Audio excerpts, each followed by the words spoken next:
The internet is honestly wild, people. Some days I miss the times where people did embarrassing things in the comfort of their own home and didn't post it online. Can we bring back shame and embarrassment? Honestly, it needs to be here.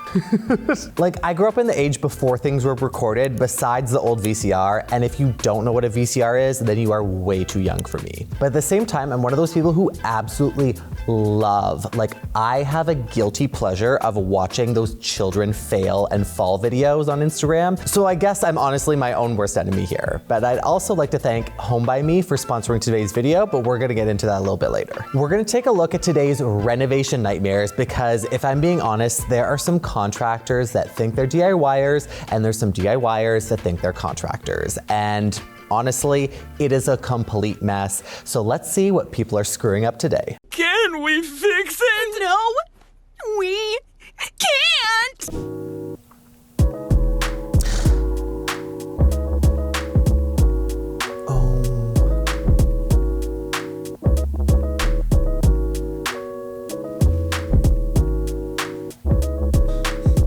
What in baby's diarrhea heaven is this absolute nightmare? Oh my God. Epoxy is so bad to begin with. If you've seen one of my videos before, you know epoxy, I think, would only be recommended for inside your garage. You should not be using this in interior platforms because this looks like an absolute mess. Honestly, it doesn't look good. It looks like Big Bird was murdered in this kitchen and just exploded everywhere, and they tried to make it look good. Epoxy is super slippery, as another note, which it just means that, like, covering every surface, the floor, the waterfall edge, the backsplash, and the counter all in this same jail, like immediately jail. And oh, I'm surprised they even like promoted this. Like, this is a person's personal business. This should not be happening.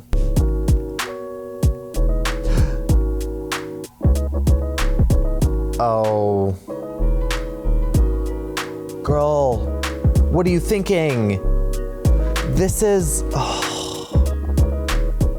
I know that this is definitely not in North or South America because to code, you need to have railings on staircases to protect yourself. The fact that this also goes up 3 stories is, like, you're not gonna fall down these stairs. You are literally going to fly.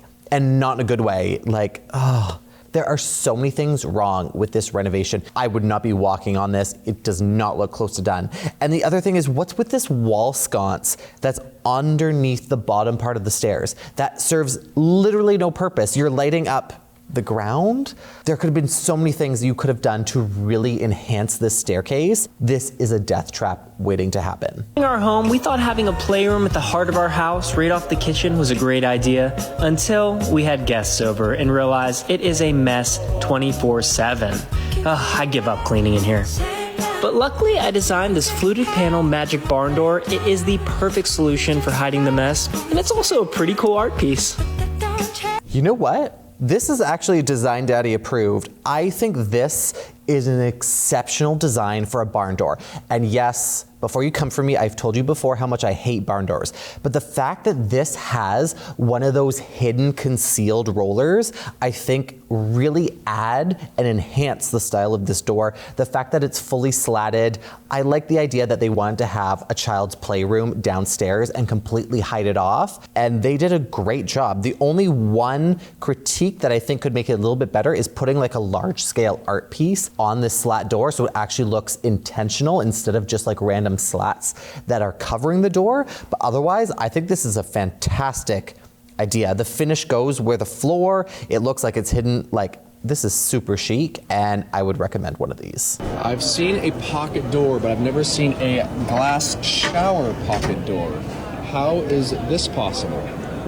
So this is the air pocket door by Armada Drying Solutions. And basically what this is, it's similar to any other pocket door, but it's a pocket door for your showers. A pocket door for your shower.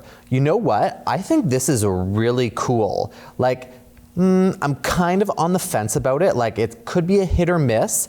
In theory, I love that you can save all that extra room of having a swing door, because let's be honest, that takes up a good portion of the footprint in any bathroom, especially if they're a smaller scale. I always recommend doing a pivot door. That way you can swing in and out, so you actually utilize a lot more room and it feels a little bit more comfortable when you're using the space. My major concern when I saw this video was mold and water that gets stuck in that sliding door. But after I finished watching the whole video, they actually talk about the fact that this is an air drying technique. Like when that door slides all the way in, the air turns on to actually evaporate all the water on the door, which is amazing. You literally solved the problem of mold and growth within that cavity. You know what? I don't know if I would 100% recommend one of these yet, but I would love to test one of these out to see how well it actually works before I recommend it, but I think this is a really cool invention. Do you want to know how you can avoid a bad renovation? Using Home by Me. As an interior designer, one of my greatest abilities is to understand how a space feels in volume just by looking at a 2D plan. Most people find it challenging to understand how a floor plan actually looks in 3D, and that's where Home by Me comes into play. It's a free 3D interior design solution, and I want to show a bathroom renovation I'm currently working on and how user-friendly it is that you can actually use it yourself. This bathroom is super moody, like we're going dark with a lot of details and bringing in textured with these emerald tile showers to really give it some depth and dimension and make it feel like you're almost in this spa. The bathroom itself is really small, so I wanted to make sure that we created a big impact with these tiles. This was the inspiration drawing ideas from this super luxurious spa. We brought in lots of light with a skylight, and this shower has built-in shelves so we can have some pothos and vine plants growing on the top to really make it feel like you're outdoors. With Home by Me, you can import a photo of your plans and rebuild it to the exact scale, which is super useful so you can actually see and understand how much room you have in a space. Once you've input the measurement specifications along with your windows, doors, you can start adding in the details and the finishes. And this is a fantastic tool for getting a sense of how your space is going to look, and you can even make realistic renderings that make it look fantastic. You can find the registration in the description box below to test it out yourself. Another really great feature is the furniture blocks you can put in. They have a library from AllModern, CB2, Wayfair, Restoration Hardware. So if you want to see the accuracy of some of the items online that you're thinking about putting in your space, this is the perfect fit.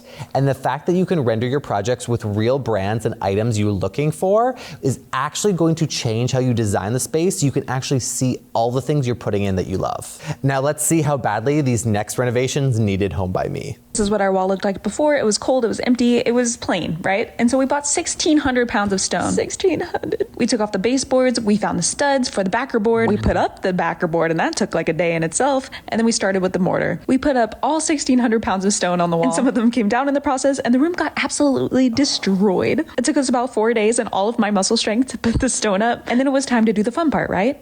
Wrong. You would think this cute little icing bag is really fun, but it wasn't. It took us a few days in itself, and also it was a learning curve for sure. It is an art to do this and get the right smear. But Ben got it down after a while. We used the sponge to smear it out, and then this brush to like brush off the excess. And then finally, here is the finished wall. I love the oversmear grouted look, and I love how it feels homemade. Absolutely not. Like, this is a big fail. Oh my God. I certainly hope that they own the space and not rent, because this is just like a DIY nightmare. Your first mistake was choosing 1,600 pounds worth of stone mosaics and to put it on a wall. And not even just the wall to kind of like really create a curated space. You're using it as an accent wall. Oh my God. The fact that she's like, oh, I love how this makes it feel homemade. Girl, it is homemade. You literally did like a terrible DIY to like put all these. You're putting literal stones. Oh, like even the top, the sides, and even down where it connects to the floor looks so unfinished. I also love that they put in like the fail of some of the rocks just falling off that they had to fix. I'm like, yes, because you're not meant to put this on drywall. I mean, I'll give them points to the fact that they put extra backing on. She says we want it to look warmer. No, this does not look warmer. It's so cold and uninviting because you're literally using exterior paver stones that are meant to go on the exterior side of your home, inside, in your living room. No, this is bad. Do not do this.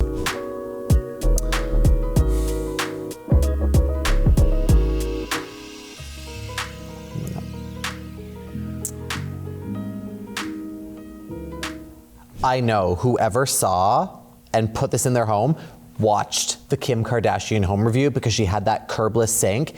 And this is a billable offense. This is an absolute nightmare waiting to happen unless you're literally washing your hands like this.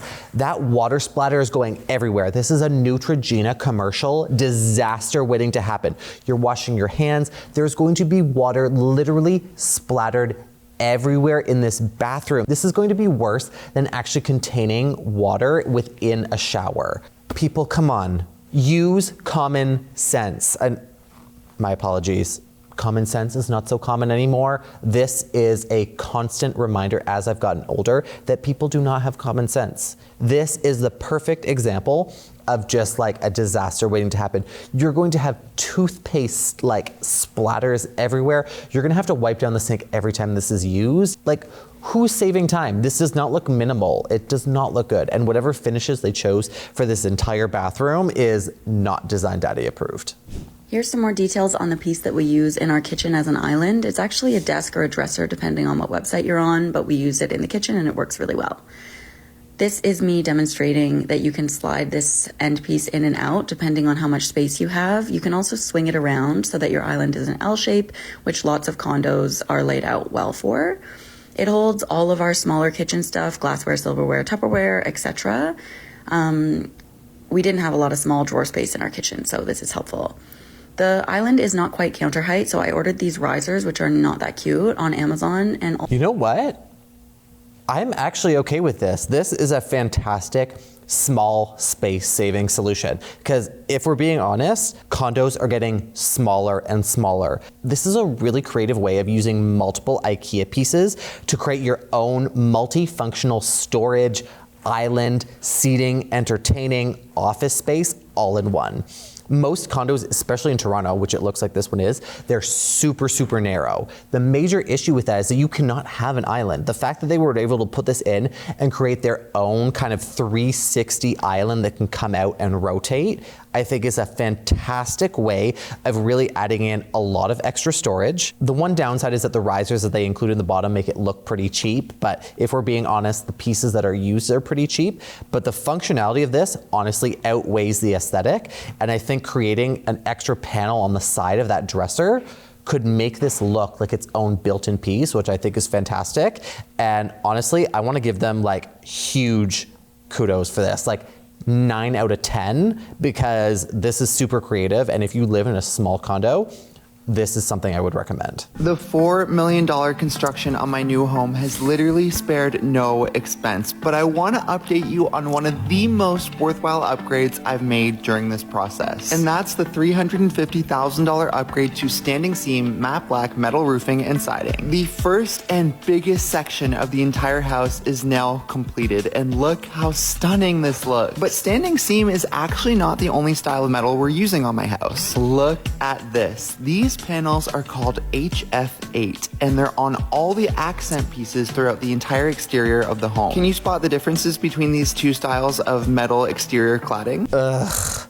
This guy, I'm not even gonna watch the whole video, because honestly, if you're boasting about yourself in every single one of those videos, like every single video he starts with is, I'm spending X amount of money on a Rolls Royce, my car, this renovation. I was like, the fact that this renovation still isn't done yet, and I've been following it for a few years now, is pretty bad. If you're spending this much money, but besides him, we could trash talk him all we want, but we're gonna trash talk his decision to do this black for the exterior. Honestly, I love a black house. I think they look so chic, but they need to be done correctly, and you need to be in the right climate and environment to even consider using black for your exterior. The fact that he lives in Canada, in Toronto, I've seen him, we've all known this renovation. I'm pretty sure every person on TikTok has seen part of this renovation, how much money he's put into it. But the fact that you're spending more than $250,000 on your siding in all matte black. If you live in Canada, you know how much dust we have, how much salt we have, and how honestly how shitty our seasons are. You are going to have to pressure wash this siding and roof literally every other week for it to stay clean. Like I said, this is a beautiful, beautiful siding finish to this home. I'm sure it's gonna look beautiful when it's done, but give it 2 weeks, it's gonna be so dirty. This is something a lot of people don't consider when they're choosing their siding, is how the environment impacts the space and the exterior part of this design. If you're going with a black roof and a black siding, it is going to look so dirty so quickly. So please keep that in mind. And because he lives in Canada, this is why I would not recommend using this black for an exterior. Other parts of the world could work fantastic, but here, this is gonna look really, really rough. Another myth that I'm gonna bust that I'm sure a lot of people will ask questions about is if black exteriors and roofs will actually impact the heating in your space. The answer is no. Not really. If you have really shitty insulation, it's going to heat up your house like crazy, which is another consideration you need to keep in mind if you're using black exterior, that you need to have the right level of insulation to make sure that heat transfer does not displace in the inside of your home. One last point, the fact that I went back in this video to watch it one more, you can see bird shit already contrasting on the side. Oh, he's in for a lot of upkeep of this home. After 16 days without a toilet and 33 days without a shower, we have a fully renovated bathroom thanks to my partners at the Home Depot. So let's check it out. My bathroom is literally 30 years old and I wanted to give it a mid-century modern makeover to match the rest of my apartment. And maybe I put a little bit too much emphasis on the modern, but I cannot believe how this turned out. Weird way to start a video, but you know what? I don't mind the half and half tile in the shower and bathroom. I think it's really cool, but in my opinion, in this space, because this condo bathroom is super small, it feels like it cuts it visually in half. I probably would have continued that floor all the way up or been consistent with whatever wall tile that I used. I love the hidden LED strip that they used on the ceiling. I think this is a really fantastic way to create intimate and moody lighting in a bathroom, and it feels like it actually expands the space, so you can have a nice shower with just that light on and it feels super cool instead of having like really high bright pot lights or a vanity light that doesn't give you enough light in the shower. The linear drain is a lovely touch. I love that he had a tub and he actually removed this. This is a common question I get all the time. If you don't use a tub or if you don't fit in a tub like me, get rid of it. It just takes up more space and you actually end up showering more. Like most of the people I know that have a bathtub, they use it maybe once a month. You're showering multiple times a day sometimes. Stick with a shower. It's way easier to clean. I also love that he swapped it out for a floating vanity. This is a really great idea if you have a small condo, which actually frees up a lot of that floor space, and it can make your bathroom actually feel larger because the footprint is visually bigger that you're looking down upon. The one thing I'm not a fan of is him using the vessel sink. You already know how much I don't like those. They're a pain to clean. The fact that the plumbing has to be actually lowered and the cabinet has to be lowered for you to actually use it is not a plus on my side. But overall, I'm gonna give this entire renovation an 8 out of 10. I think they added a lot of fantastic features into it. So you know what? Good for them.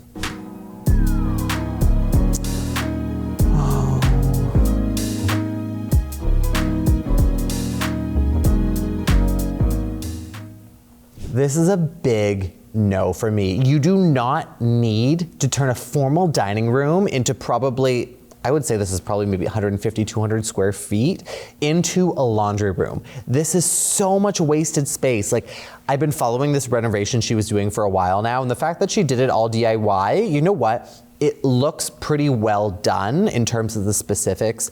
I obviously can't see it in person, but from what I can see in video and picture, I think she did a great job. But oh my God, I hope this is your forever home, because there is no way you're going to sell this house by turning this dining room into a laundry room. Who the hell is doing that much laundry? I mean, maybe me with the amount of clothes I have, but that's besides the point, people. That's beside the point. Also, most of mine are dry clean. A laundry room is not like a key feature detail that you want to be like seeing in a home. It just feels like she's gonna be using this every single day. I don't know how big her family is, there's no details about it, but I would definitely not recommend turning a formal area like this, especially right off of your foyer, into a laundry room. you're gonna see like dirty laundry, hanging laundry all the time. This is not the first thing you wanna see when you first come into your home. As always, thanks for watching, and that's all for today. And please let me know in the comments before if I need to make this into a series, because honestly, this was too much fun because there are so many renovation nightmares out there. I just feel like I could just watch these all day. Be sure to like this video, and if you haven't already, you can subscribe to my channel. You can also follow me on Instagram and TikTok for all my daily design advice at Mr. Phoenix Gray. And remember, if you're ever second guessing yourself, just ask, what would Design Daddy do? Would not do black exterior siding, would not do this to your dining room. Oh my God. Honestly, there's a lot of things Design Daddy would not do. Boom.